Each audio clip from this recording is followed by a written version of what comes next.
Hello there everyone, I'm Christina of CSLdesigns and today I'm going to show you how to make these diamond shaped Kumihimo earrings, and this is the pair that I've made here. So I've chosen a bit of a silver coloured cord and then combined that with these copper metal spacer beads for quite a metallic effect and also an elegant look to them here. So what we actually do is we make one length of braid per earring, and along the way of making it we add in curves here on the side by using those beads, and then also we add a bit of a bend in the middle which almost creates this point here, and then we achieve this almost diamond shape to the actual piece.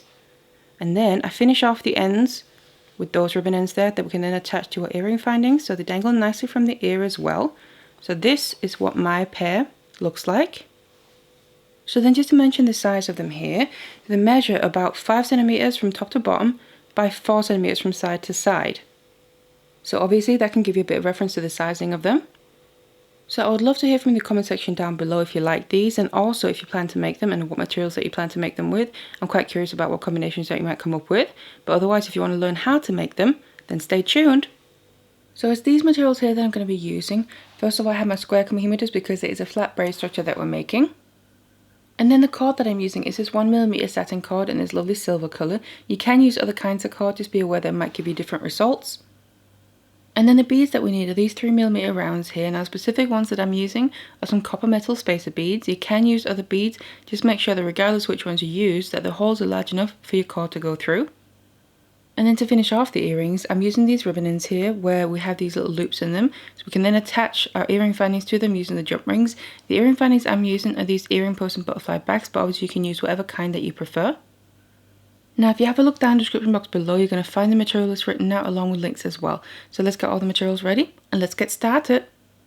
So then we need some lengths of our cord here. So what I have is 8 lengths of about 40 centimeters each. And what I've done is I've made sure all the ends are even, so put them together, and then I just tied a knot there to help hold them together. And then this is our starting point, and we're going to now attach our cords to the disc. So you then want to grab your disc here, and then we take the cords, and we take that knot that we have on one end and put it down through the hole in the center. Then from the other side, I'm just grabbing onto it there with my fingers just to hold it in place. And then we just need to distribute the cords on the disc. So what I'm going to do is we need 4 cords on the top side and 4 on the bottom. So I'm just picking out 4 towards the top. They're just naturally going towards the top there. And then I'm going to place them in the 4 middle slots on this top side of the disc. And then I'm going to do the same with the remaining ones in the exact opposite 4 middle slot on the bottom of the disc. So just like this here.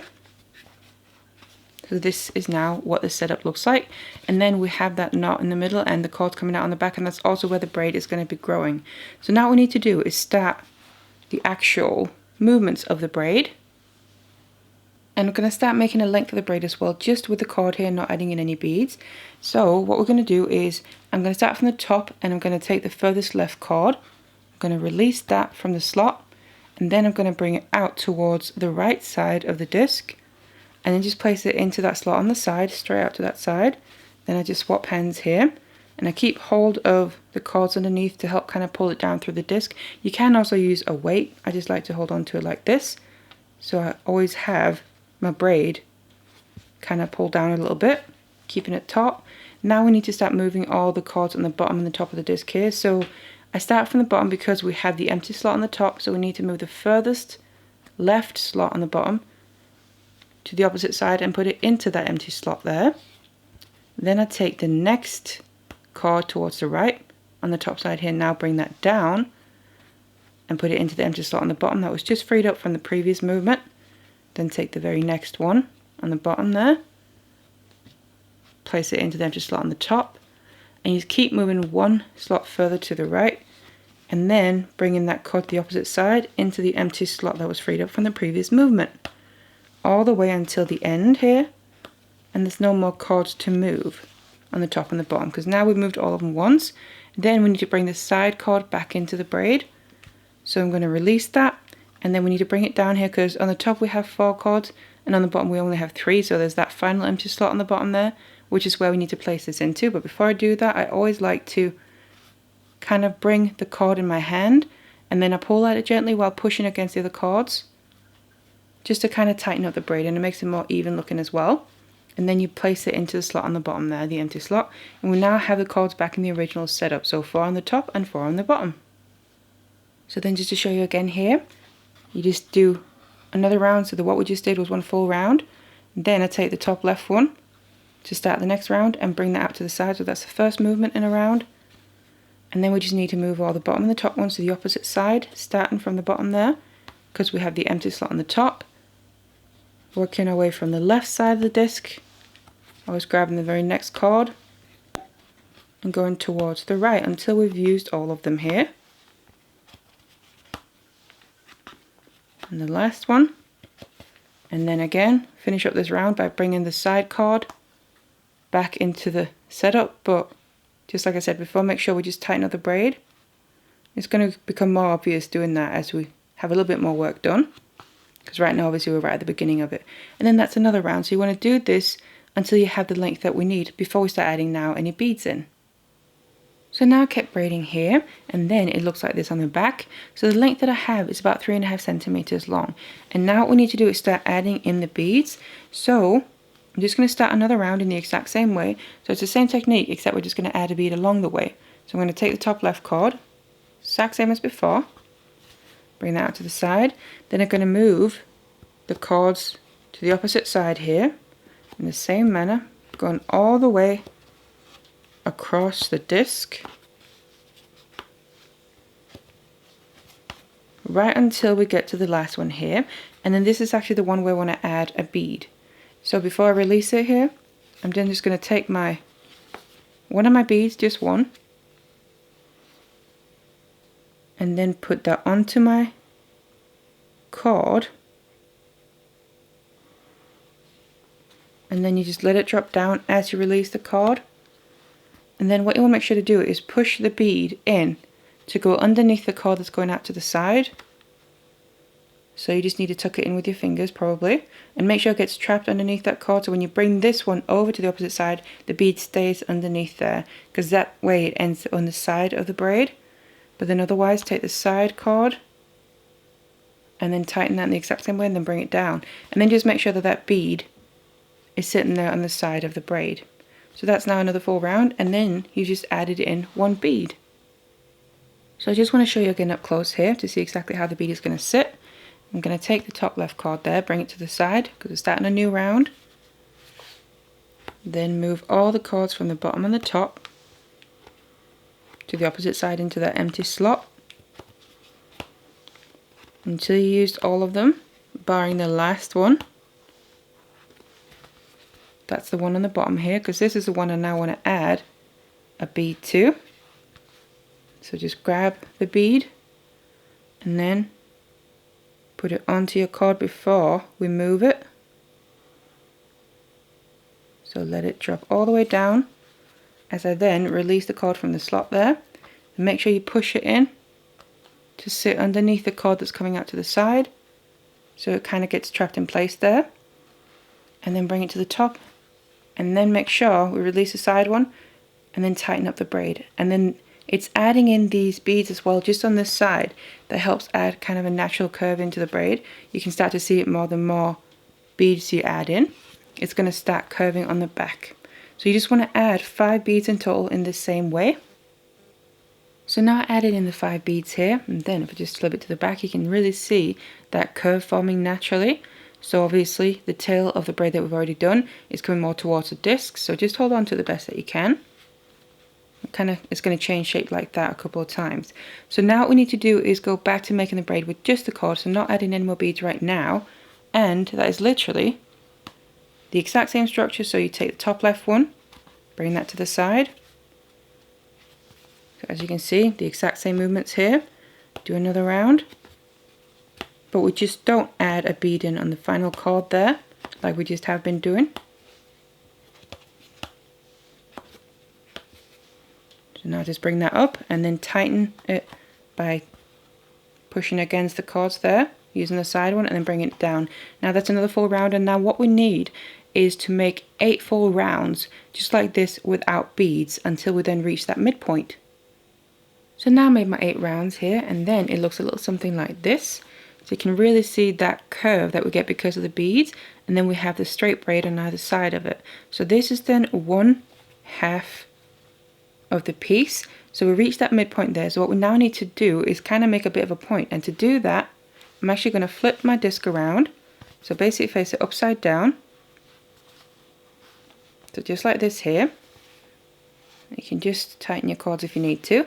And then otherwise we basically need to do the same thing, but now it's kind of working in the opposite direction. But to start the next round, I'm going to do the exact same thing, take the top left one, which obviously was the bottom ones, but I flipped the disc around, so just the top left one. Bring that over to the side, just like before. And now the most crucial thing here is to get this now as tight as possible, because that's going to then achieve that point or bend in the braid, you could say. So otherwise you just do the same movements though. Bring all your cords to the opposite side, and like I said, try and get this as tight as possible, because just the first round or two is a little bit unnatural for the braid. So therefore just make sure you get as tight as you can here, so we don't have too much of a gap or space between any of the cords. So just tighten it nicely. And then otherwise bring the side one. Make sure now as well that you tighten up the middle here. And then bring that down. So that's now one more round, but now obviously working with the disc flipped.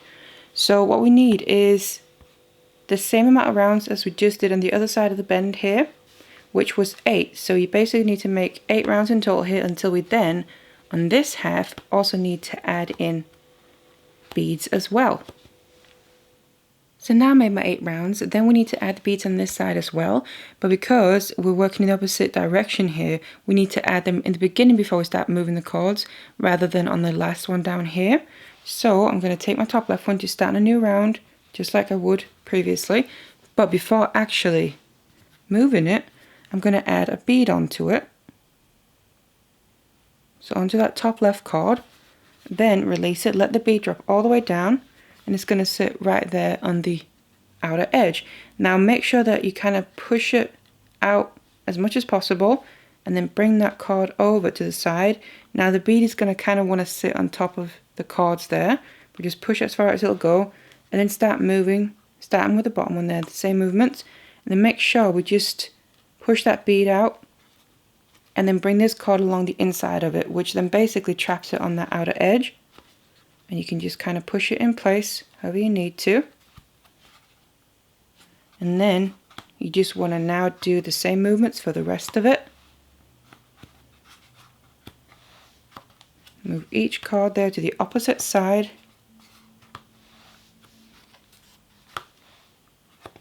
And then also make sure we tighten this up, which is really going to help emphasize that curve as well. So to achieve the symmetry, we need to add 5 beads in the way that I just showed you here. So we have 5 in total on this side. So obviously both sides become symmetrical. So now I added in my 5 beads there as well. Then all we got to do is pick back up doing rounds of the braid without adding beads in, to basically get the final length. So about the same length as we have right there in the beginning is what we want to do now after these final beads that we just added in. So now I've finished braiding here, then it's time to take it off the disc. So what I just like to do is on the back here, I grab hold of the very end of the braid underneath it, and then I just release all the cords from the disc, because obviously we want to make sure the braid doesn't come undone, while we still have to finish it off here. Then I keep hold of it, and then I just use the rest of the ends and just tie a knot with them, just to hold them together, basically just like we have in the beginning. Let's do that again. So this is really just to secure it in place, because obviously we'll be cutting off the excess, and then just tighten that knot down to the very end of the braid. Just pull on the cords here to tighten the knot completely. So there we go. Now I can let go of it here without worrying about that braid coming undone. So So this is then what the braid looks like here. So you can see we have this shape in place once we kind of flatten it out like this. And then you have the ends of the braid crossing over there. So this is going to be, you could call the connection point, and also where we're then going to add the ribbon end. So to finish off the ends, what I'm going to do is I'm going to first of all use some glue here, because obviously if we just cut this off, the braid is going to come undone. So what I want to do is add a bit of glue, just using a toothpick, around the end, basically where that crossover point is, where the two braids meet up. So add glue to both ends of the braid, and then once it's dried, then you can cut through the glue, because that way you're going to have glue on the ends of the braid that's still going to hold it together.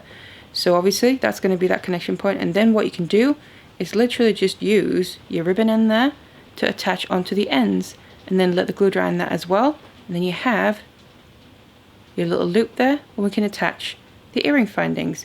So that's all that's really left to do, finishing off the ends here. So it's more or less the same way as finishing off a bracelet, which I have a tutorial for down below in the description box there if you're not familiar with how to do that.